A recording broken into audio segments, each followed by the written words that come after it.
pensando no pacote de medidas, só falando do parlamento, brasileiros pedindo, o presidente tem um grupo de 30 brasileiros pedindo esse resgate, eles não estariam contaminados e poderiam ficar em quarentena. Não é possível atender essa solicitação via voo comercial, por exemplo, já que é um grupo pequeno?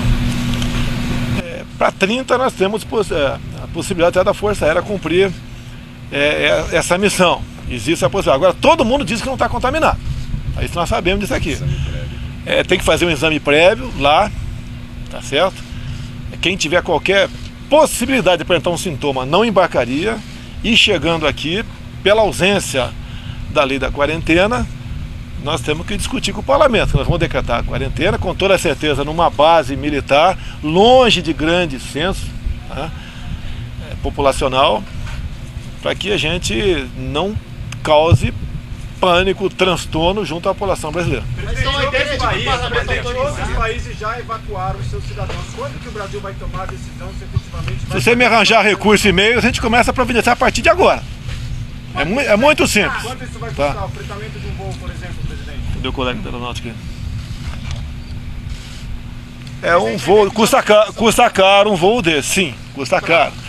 Ali, de acordo com, se for fretar um voo, acima de 500 mil dólares o custo. Pode ser pequeno, né, para o tamanho do orçamento brasileiro, mas depende da aprovação do parlamento. Pode ser decretado por medida provisória? Aí nós vamos discutir isso daí, porque pode a MP chegar lá e simplesmente alguém julgá-la inconstitucional por uma ação judicial aqui, que você sabe que o nosso judiciário é bastante rápido nessas questões aí. Então a ideia é pedir autorização para o parlamento para poder decretar a quarentena em um espaço dentro uma das do país. hipóteses. É uma das hipóteses. E só depois definir se haverá Se não tivermos arredondinho no Brasil, não vamos buscar ninguém. A atenção do presidente não vai buscar ninguém. Quem quer vir para cá tem que submeter aos trâmites, né, de proteção dos 210 milhões que estão aqui. Fechamento de fronteira, presidente, está descartado? Você pega aqui a fronteira, por exemplo, aqui do Brasil, são 17 mil quilômetros. Você pega a Índia e Rússia, 3, 4... Desculpa aqui. Rússia e China, 3 vezes e meia menor do que a nossa. E os meios russos são enormes. Nós aqui não temos esses meios aqui que alguns achavam que a gente tinha. E não temos voo direto, né?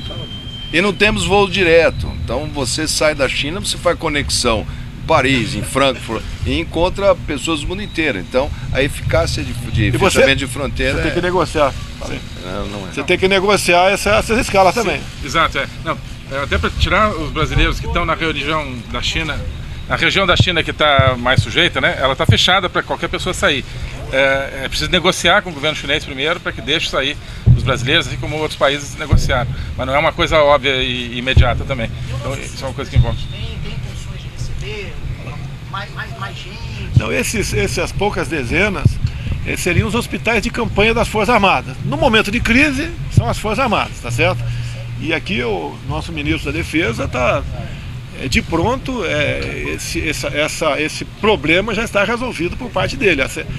Colocaremos sim quarentena em hospitais de campanha. Quantas medidas foram discutidas? Ontem, se vocês atentaram no Diário Oficial de ontem, no Extraordinário, foi criado o Conselho Interministerial, exatamente sobre esse assunto. Hoje, basicamente, foi a apresentação das linhas gerais para o presidente, para um grupo de ministros. A partir de segunda-feira, a gente instala o Comitê Interministerial. Ele trabalha paralelo ao nosso Conselho de Organização de Emergências, que é o COI do Ministério da Saúde, que está trabalhando, tomando todas as medidas. Tem todos os tipos de cenário desenhado e a gente vai, caso a caso, tomando as decisões progressistas, né, que precisam ser tomadas nesse tempo. Situação de emergência. O Brasil vai declarar a situação de emergência? Dentro do protocolo. Hoje, se o caso, por exemplo, que havia uma expectativa, clinicamente era um caso altamente suspeito, foi feito 3 testes de PCR, de proteína C reativa na Fiocruz, os 3 testes negativos. Então ela foi descartada, não foi confirmada. Se tivesse sido confirmado esse caso, automaticamente nós iríamos subir para a decretação de estado de emergência de interesse da saúde. Presidente, eu não sei que é difícil falar sobre hipótese, mas se o coronavírus chegar no Brasil, os pacientes infectados vão ser tratados no hospital de campanha campanha para não entrarem nos hospitais? Não. Aí nós temos cada estado e cada capital e cada município tem o seu plano de contingência. Não é a primeira vez, nós já passamos por SARS em 2002, passamos por H1N1 em 2009, passamos por MERS em 2014. Nosso sistema é um sistema robusto, sim.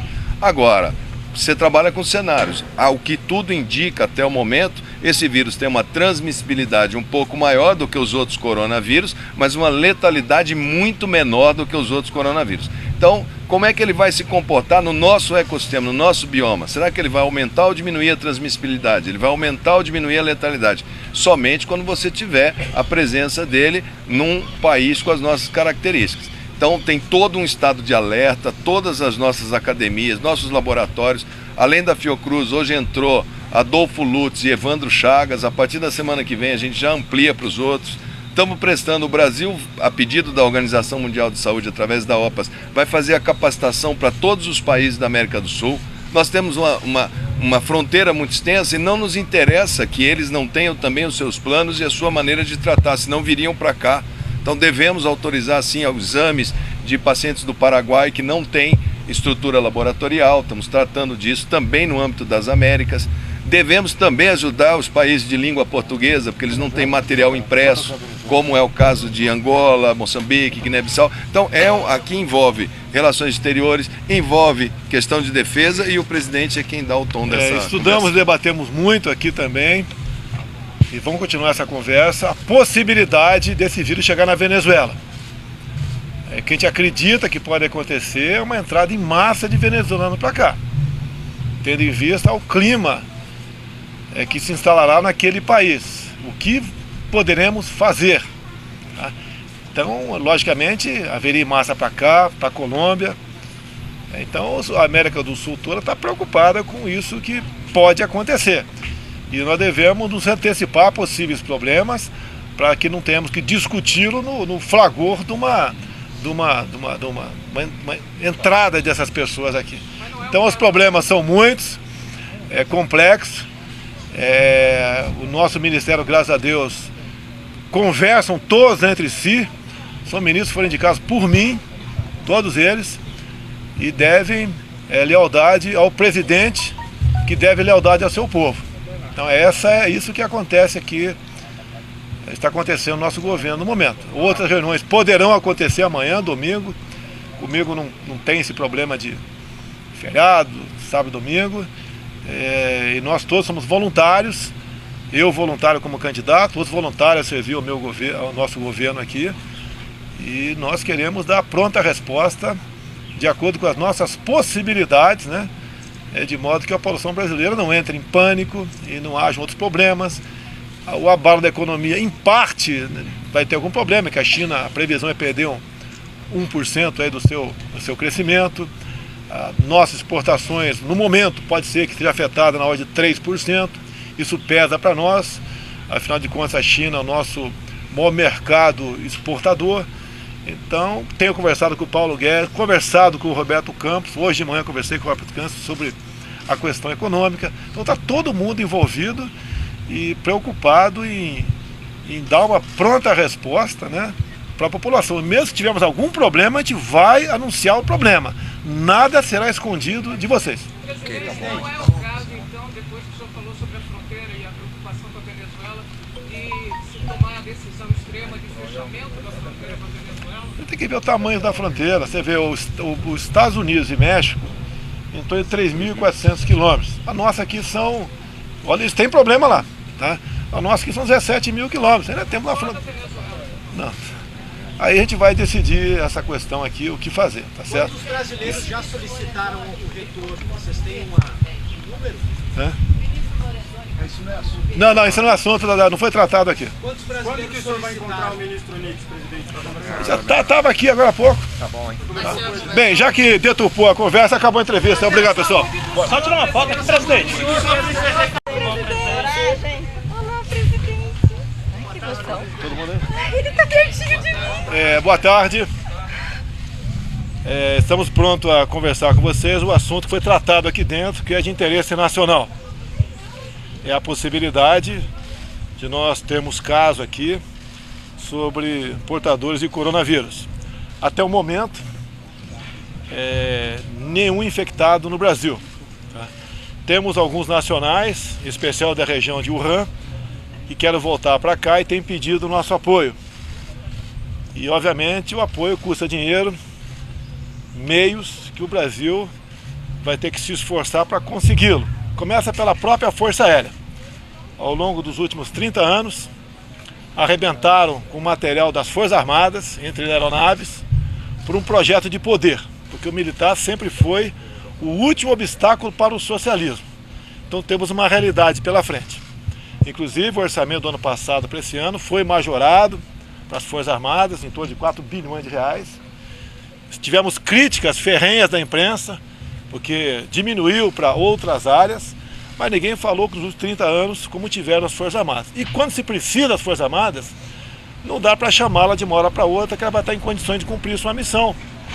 No tocante ao pessoal nosso, está preparado, está motivado, são patriotas, não mede consequências para cumprir a sua missão, mas precisam de meios. Um grande problema que nós temos pela frente: nós não temos uma lei de quarentena. Ao trazer brasileiros para cá, a nossa ideia, obviamente, colocar no local para quarentena, mas qualquer ação judicial tira de lá. E daí seria uma irresponsabilidade quem porventura decidir nesse sentido retirar pessoas que vêm dessa região afetada da Índia para cá. Porque se lá, da China, me desculpa aqui, da China para cá, porque se lá temos algumas dezenas de vidas, aqui nós temos 210 milhões de brasileiros. Então, são coisas que têm que ser pensadas, conversado antecipadamente com o chefe do Poder Judiciário, tá? Conversado com o Parlamento também, porque não podemos esperar a votação de qualquer recurso extra para cumprir essa missão, porque vai demorar muito. E tem que ter o compromisso do Parlamento de que o que nós pedimos para atender essas pessoas sejam votados e aprovados por lá. Caso contrário, eu entro na lei de responsabilidade fiscal. E nós não queremos esse problema. Se um dia eu tiver que responder um processo, que responda. Mas não dessa forma. Acredito que o Parlamento nos dará atenção e apoio para esta questão. Assim sendo, temos aqui vários ministros interessados. Não chamei mais porque não tem uma relação direta para a solução dos problemas, né? Mas os mais importantes nós trouxemos para cá. E a gente fica aberto aos senhores para quaisquer perguntas sobre este assunto.